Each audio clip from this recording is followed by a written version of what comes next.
Hi, I'm Fi. Welcome to my channel, or welcome back. As you can probably already tell, this is a 3-marker challenge video. The marker brand is Graphite. I only have these 3 colors, beige, turquoise and green. These 3 colors are the only ones that I have from this specific brand, and to be honest, I don't think I'm gonna buy more. I bought them online while I was searching for something completely different, but the colors looked so pretty, so I had to get them, right? When they came and I swatched them, the colors looked nothing like they should be. I mean, the colors on the cups and the photographs on the side, no, they were very off. Now we have 3 colors to work with, and they look nothing like how I anticipate them to look. I mean, the color that I chose, they were looking good with each other, but the color that I actually get, I don't feel like this color palette is a good one. Oh well, we have to work with whatever we have. I mean, that's the whole point of the challenge anyways, right? My thought process was something like that. We have 3 colors to use. One of them is beige.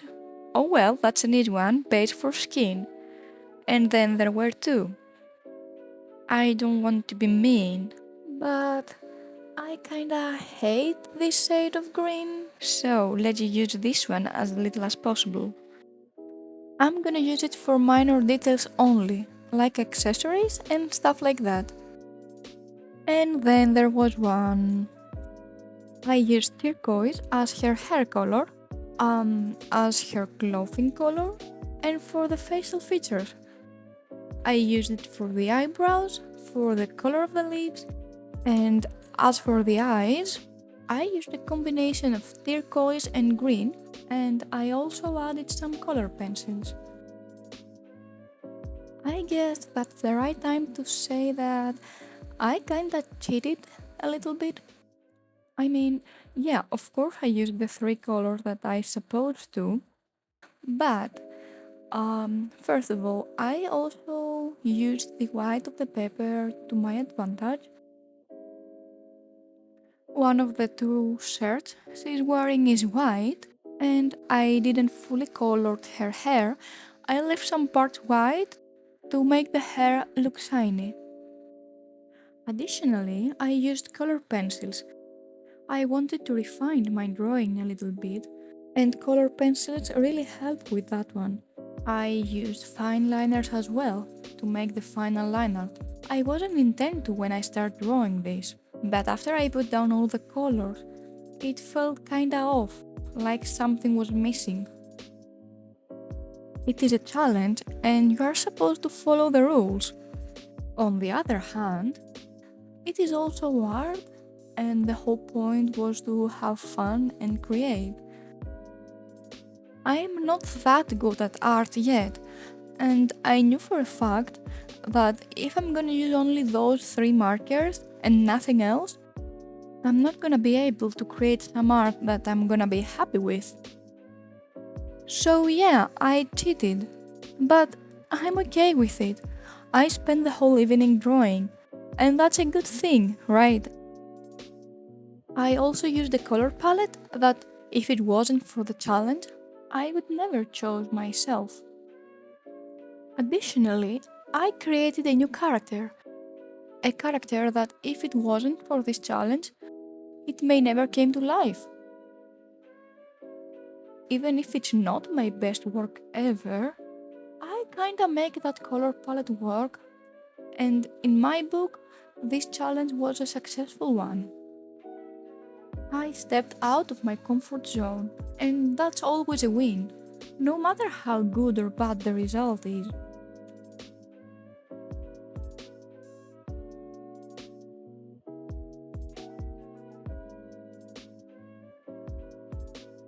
At that point, I have to reveal you a little secret.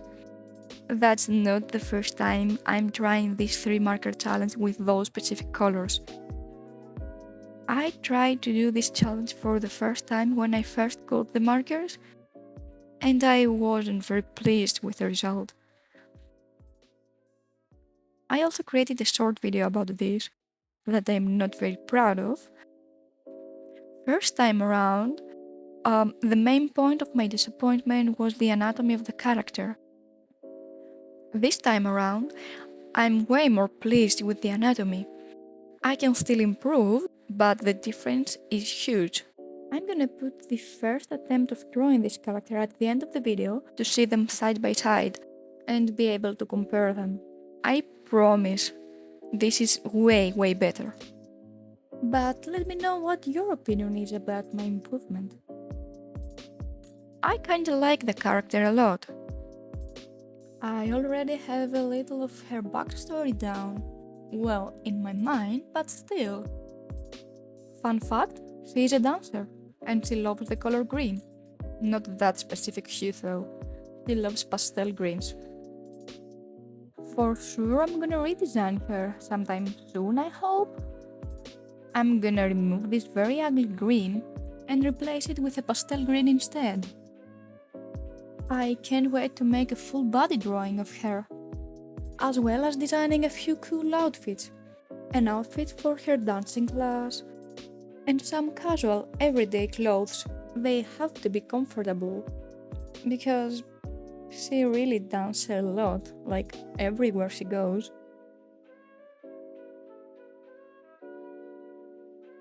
By the way, I'm very proud of the hair.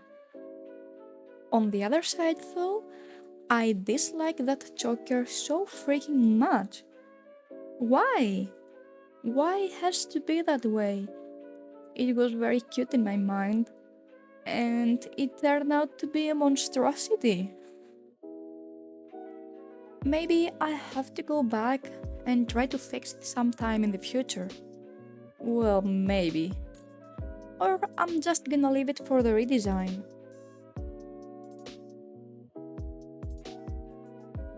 Is it just me? Or you feel the same way about old art? I made a sketch or a drawing that's not done. I mean, I make a drawing or a sketch that is not fully finished. And by all means, I have the intention to go back and finish it. But if a few months pass by, well, in my mind, this piece is done and over. I don't know. There is that period of time of a couple of months. If I'm not going back in a couple of months, then that's it. I'm not gonna go back like never. I'm gonna leave this piece unfinished for eternity. I have an entire folder with unfinished pieces that I wanna go back and finish, but I guess their fate is to stay as they are. Oh, it's finally time for the line art? Thank God. I promise line art will make everything look way better. Not extraordinary better, but better nonetheless. I really admire those artists that can do perfect illustrations with zero line art.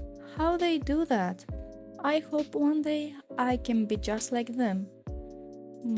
After a lot of practice, of course.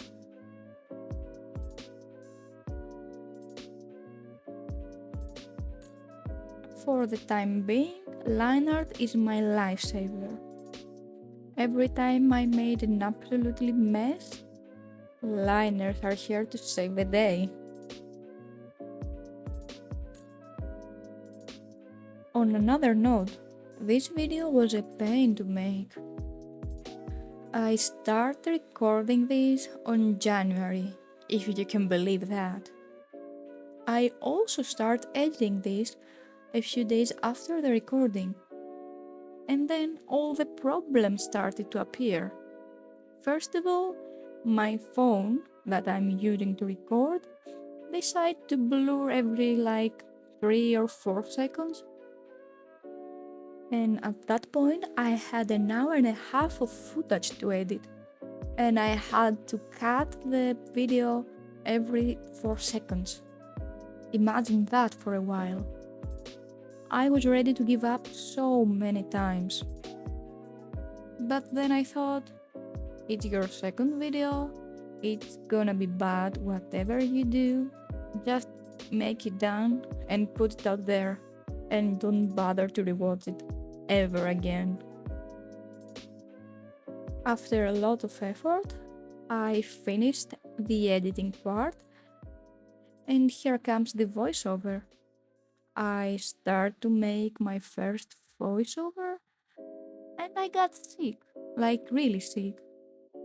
So I stopped and I tried again, and I got sick again.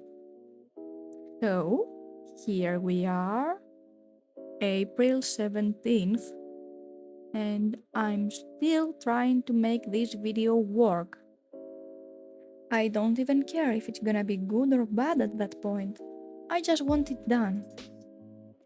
And if you're wondering why bother if you don't like it, I'm not even sure myself. Maybe it's my way to beat my perfectionism? Yeah, that might be it. It feels personal now. I have to make it work, even if it's not gonna be good. I spent so much time on it, and I want to finish it. All my life, if something didn't work the way I wanted to, I just abandoned it. I don't want to be that way anymore. I want to change. I want to be better. And better means I don't have to aim for perfection every single time. I recorded for so many hours now that my brain kinda dysfunctions now. When I hear some bloopers, feel free to laugh with my suffering.